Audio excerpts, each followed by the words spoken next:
Hello friends, कैसे हैं आप सभी लोग। होप सो कि आप सभी लोग बहुत बढ़िया रहेंगे। मैं बताऊं, मैं भी बहुत अच्छा हूं। आज मैं आपके सामने कुछ एक बकेट की बात करूंगा जहां पर डिफरेंट कैटेगरी के म्यूचुअल फंड्स एक साथ एक जगह पे रखने की मैं कोशिश करूंगा। इससे जो आपके डाउट होते हैं कभी कभी कि जो आपकी एसआईपी होती है उसमें किस तरीके से एसेट को एलोकेट किया जाए, किस तरीके से कितने स्मॉल कैप रख लिए जाएँ या कितने लार्ज कैप रख लिए जाएँ या कितने मिड कैप को रख लिया जाए, क्या इंडेक्स फंड को रखा जाए कि ना रखा जाए, या टैक्स सेवर फंड को रखा जाए जिसे जब आप आईटीआर वगैरह फाइल करते हो तो ईएलएसएस फंड की ज़रूरत होती है जहां पर आप एटीसी के अंदर डिडक्शन लेते हो। तो इसी के सब्जेक्ट में कुछ बात करने की यहाँ पर चर्चा हम करते हैं हर रोज़ CKD stock market news channel पर। साथ ही साथ मेरे मित्र चैनल आप जरूर सब्सक्राइब कर लेना, बेल आइकन बटन को दबा के रख लेना। इसी श्रेणी में आज की डेट पे जो मैंने आपके लिए पहला म्यूचुअल फंड यहाँ पर रखा हुआ है, तो देखिए जिस म्यूचुअल फंड को मैंने रखा हुआ है उसका एनएवी ज़्यादा है।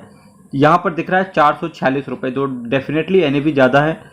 अगर हम एक साल में बात करने की चेष्टा करेंगे तो 13.5% के आसपास का सीएजीआर इस म्यूचुअल फंड ने दिया है, और जबकि मैं मैक्सिमम बात करूं तो 14.20% का सीएजीआर इस म्यूचुअल फंड ने आपके सामने प्रस्तुत करके दिया है। मेरे दोस्त, अगर मैं ड्यूरेशन की बात करूंगा यहाँ पर तो पिछला 10 साल से ये म्यूचुअल फंड अपने इन्वेस्टर्स को दे चुका है। वैल्यू रिसर्च ने इसको 5 आउट ऑफ 5 रेट किया हुआ है। हरीश कृष्ण साहब आपके पैसे को मैनेज कर रहे हैं, ये फंड मैनेजर रहेंगे इस पैसे को, आपके पैसे को मैनेज करने वाला। साथ ही साथ जो ये एक्सपेंस रेशियो आपसे चार्ज किया जाएगा वो इन्हीं फंड मैनेजर्स के लिए चार्ज किया जाएगा। लास्ट के 10 सालों में बात करूंगा तो ऑलमोस्ट 3 गुना 299% के आसपास आपके पैसे को कर दिया गया है इन फंड मैनेजर्स के द्वारा, साथ ही साथ इस असेट मैनेजमेंट कंपनी के साथ। रिस्क किसी भी म्यूचुअल फंड में अगर आप होते हो तो वहां पर आपका वेरी हाई रिस्क माना जाता है मेरे दोस्त, क्योंकि mutual fund is subject to market risk and read all schemes related documents very carefully. आपका पैसा आपके द्वारा नहीं पर फंड मैनेजर के द्वारा कहीं ना कहीं स्टॉक मार्केट के अंदर ही लगाया जाता है, इस वजह से रिस्क आपका वेरी हाई किया जाता है। आज मैं जिस म्यूचुअल फंड की बात कर रहा हूं उसका नाम है Kotak blue chip fund direct plan growth. इसका नाम भले ही ब्लू चिप हो पर ये एक लार्ज कैप कैटेगरी का म्यूचुअल फंड है जहां पर आपका 14% के आसपास का सीएजीआर है। मेरे दोस्त, जो इस म्यूचुअल फंड का एनएवी है 442 रुपए के आसपास का, साथ ही साथ 14% के आसपास का रिटर्न, ये दिखाता है कि कहीं ना कहीं आपको एक इस म्यूचुअल फंड पर विचार करना चाहिए। अगर आप हैं, विचार इन द सेंस कि क्या हमें एग्जिट कर सकते हैं क्या इस सब्जेक्ट में, फिर भी अल्टीमेट डिसीजन आपका रहेगा क्योंकि पैसा आपका है। मैं ऐसा क्यों बोल रहा हूं, इसके कुछ लॉजिक है। सबसे पहले तो आप एनएवी देखो, 400 रुपए के ऊपर का एनएवी चल रहा है। चलिए, अगर कोई बंदा इसको भी इग्नोर कर देता है तो जहां लार्ज कैप कैटेगरी में अगर मैं कुछ अदर म्यूचुअल फंड्स की बात करने की कोशिश करूं, एग्जांपल के तौर पे क्वांट के लार्ज कैप की बात करूं, इवन अगर मैं एसबीआई के लार्ज कैप की भी बात कर रहा हूं तो वहां पर रिटर्न ऑलमोस्ट आपका 15% से ऊपर का आ जाता है। इसी के साथ साथ अगर आप 15% के ऊपर का रिटर्न मिल जाता है, पर होता क्या है, क्योंकि कुछ large cap mutual fund purely large cap पर डेडिकेटेड होते हैं, जैसा कि ये mutual fund purely large cap पर ये म्यूचुअल फंड डेडिकेटेड है। मेरे दोस्त, अगर वहीं थोड़ा सा आप नीचे चले जाते हो जहां पर लार्ज और मिड कैप का एक कॉम्बो बना करके आपके लिए म्यूचुअल फंड लाया जाता है, तो वहां पर मैक्सिमम रिटर्न 21% तक आते हुए देखने को मिलता है, जिससे आपके पोर्टफोलियो पे चार चांद लग जाते हैं। साथ ही साथ रिटर्न भी अच्छा मिलता है, कहीं ना कहीं एक्सपेंस रेशियो भी ठीक रहता है, एनएवी भी बढ़िया रहता है, 100 के अंदर रहता है, तो ताकि आपका यूनिट का अलॉटमेंट ज्यादा से ज्यादा हो जाता है। मेरे दोस्त, कुछ चीजें आपको ऐसा होता है कि हो सकता है स्टॉक मार्केट के अंदर जो म्यूचुअल फंड मार्केट है वहां पर हो सकता है कुछ चीजें अदर, जैसे कि कभी कभी जैसे लार्ज कैप कैटेगरी है वहां पर 14% के आसपास का नॉर्मल ऐसा देखा जाता है कि रिटर्न आता है। पर मेरे दोस्त, आपका नॉलेज आप अगर एक्सप्लोर करना पसंद करते हैं तो अगर चीजों को आप एक्सप्लोर करोगे तो आपको कम कॉस्ट पे बेहतरीन चीजें मिल सकती हैं स्टॉक मार्केट से। इसके लिए केवल आप CKD stock market news channel का जो प्लेलिस्ट बनी हुई है मल्टीबैगर म्यूचुअल फंड्स के नाम से, उसको आप विजिट कीजिएगा, आपको अपने लिए सबसे बेस्ट मिल जाएगा। मेरे दोस्त, जैसा कि मैं बात करूं 5,633 करोड़ का इसका असेट साइज है, तो असेट साइज पर बिल्कुल मत जाना। 0.54% का एक्सपेंस रेशियो है, 1.47% का कैश होल्ड करके चला जा रहा है। निफ्टी 100 टोटल रिटर्न इंडेक्स को बेंचमार्क के तौर पे लिया हुआ है। अब कुछ लोगों का एक क्वेश्चन आएगा, सीकेडी जी आप ये बताओ, जैसे लार्ज कैप कैटेगरी का आप बता तो रहे हो, जैसे इस म्यूचुअल फंड पे 15% से कम का रिटर्न है तो एटलीस्ट आपको विचार करना चाहिए, फिर आपने ये लार्ज कैप कैटेगरी आप लेकर के क्यों आए हो? मेरे दोस्त, जब मैं ये लार्ज कैप कैटेगरी को ले रहा था, ये मैंने इसी वजह से इस म्यूचुअल फंड को यहां पर डाला क्योंकि रिटर्न कम 15% से कम है। अगर आपको फिर भी लार्ज और मिड कैप के कॉम्बो के अंदर नहीं जाना है, आपको पर्टिकुलरली लार्ज कैप ही सेलेक्ट करना है, तो उस केस में आप ऐसे लार्ज कैप को सेलेक्ट करो जहां पर आपको मिनिमम 15% का रिटर्न एटलीस्ट आपके पास आए। तो इसी सब्जेक्ट में मैं यहां से लेकर के आया हूं इस वीडियो को। 365 दिन के अंदर निकलने की चेष्टा करोगे तो आपसे 1% का एग्जिट लोड ले लिया जाएगा।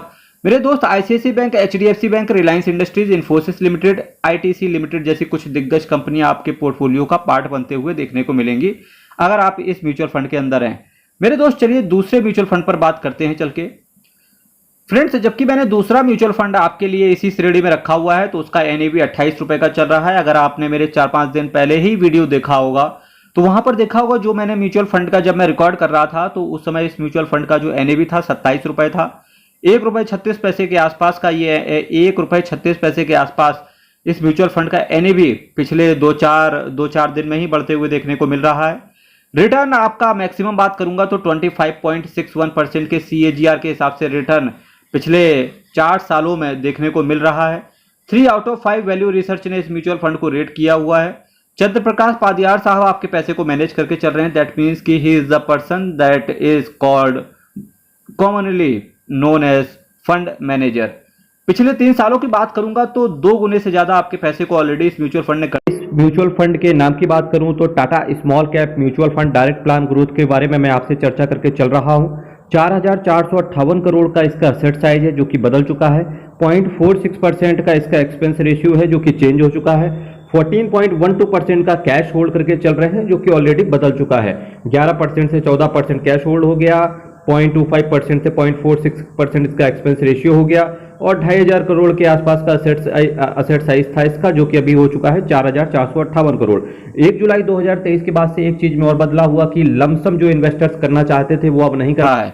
Nifty small cap 250 total return index को इन्होंने बेंचमार्क के तौर पे सेलेक्ट किया हुआ है और 12 महीने के अंदर निकलने की चेष्टा करोगे तो 1% का आपसे एग्जिट लोड ले लिया जाएगा। मेरे दोस्त, अगर मैं इसी श्रेणी में कुछ और चीजों की बात करूं तो आईडीएफसी लिमिटेड, रेडिको खैतान, क्वेस्कॉप, रेडिंगटन जैसी कुछ दिग्गज कंपनियों का सहारा रहेगा आपको। चलिए नेक्स्ट म्यूचुअल फंड पर चलते हैं। मेरे दोस्त, अभी जो मैं नेक्स्ट म्यूचुअल फंड की बात कर रहा हूं तो इसका एनएवी 443 रुपए का चल रहा है। मैक्सिमम रिटर्न की बात करूंगा तो 16.64% का CAGR, 16% से ऊपर का CAGR इस म्यूचुअल फंड ने दिया है। वहीं अगर मैं ड्यूरेशन की बात करूं तो पिछले 11 सालों से ये म्यूचुअल फंड लगातार काम कर रहा है। वैल्यू रिसर्च ने इसको 4 आउट ऑफ 5 रेट किया हुआ है और ये आपके फंड मैनेजर रहेंगे यहां पर देखने को मिल रहा है। सौरभ पंत साहब आपके पैसे को मैनेज करके चल रहे हैं। पिछले 10 सालों की बात करेंगे तो पिछले 10 सालों में इस म्यूचुअल फंड ने जहां जो अदर इसके कॉम्पिटिटर थे जहां उन्होंने 6-7 गुना आपके पैसे को किया, वहीं इस म्यूचुअल फंड ने 4 गुने से ज्यादा आपके पैसे को किया, जो कि दिखाता है कि कहीं ना कहीं स्ट्रेंथ तो है पर कॉम्पिटिटर के हिसाब से कहीं ना कहीं थोड़ा सा लैग करता है ये। एसबीआई लार्ज और मिड कैप म्यूचुअल फंड की मैं आपके सामने चर्चा कर रहा था। यहाँ पर 10,512 करोड़ का असेट साइज ये दिखाता है कि इन्वेस्टर्स का ट्रस्ट तो है इस म्यूचुअल फंड के अंदर।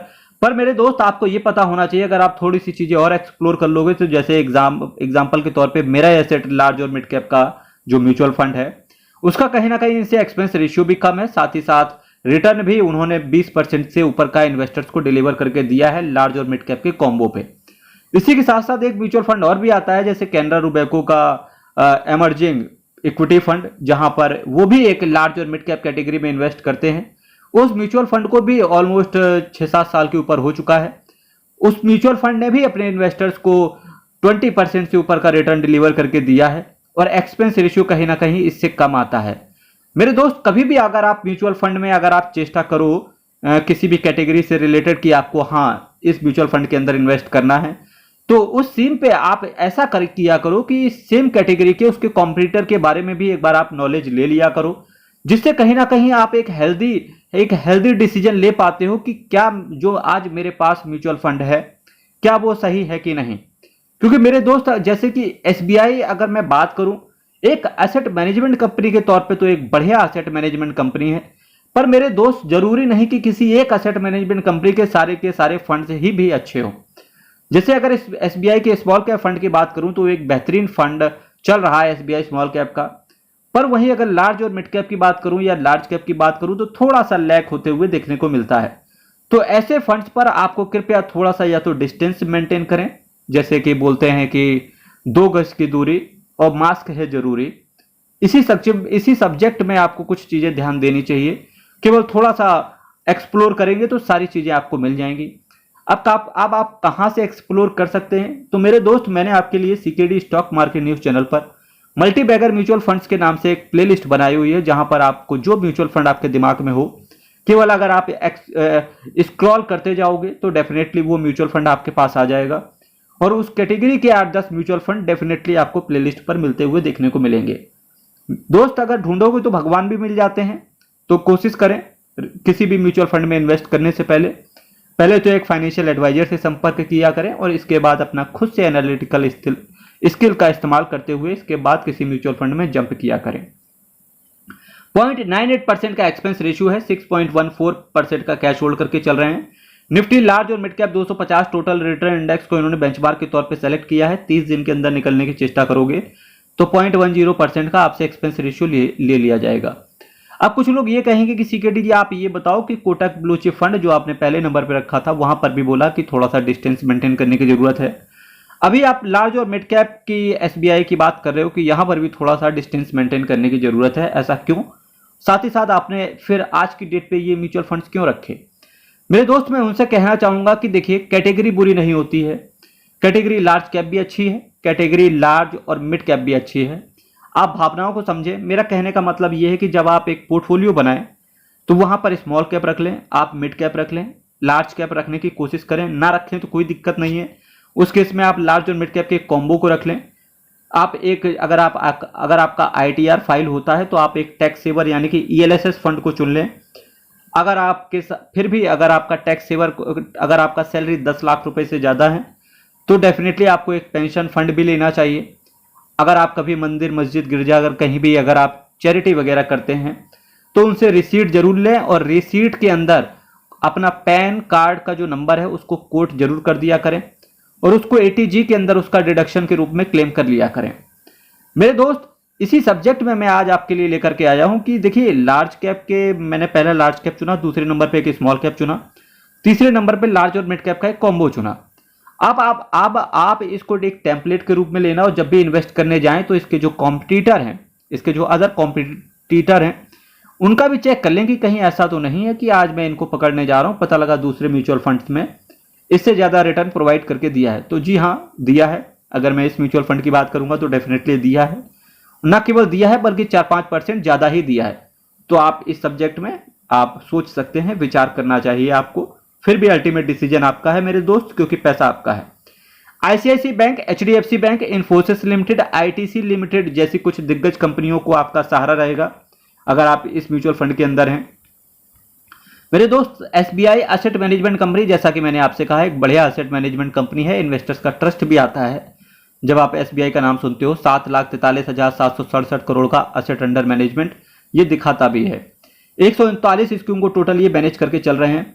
मेरे दोस्त, चैनल आप सब्सक्राइब कर लेना, वीडियो शेयर कर देना। कल फिर आपके साथ मिलेंगे, same time same channel, but कुछ नए म्यूचुअल फंड्स के साथ, कुछ नई जानकारी लेकर के। तब तक के लिए आप हमें विदा दें। बहुत बहुत धन्यवाद।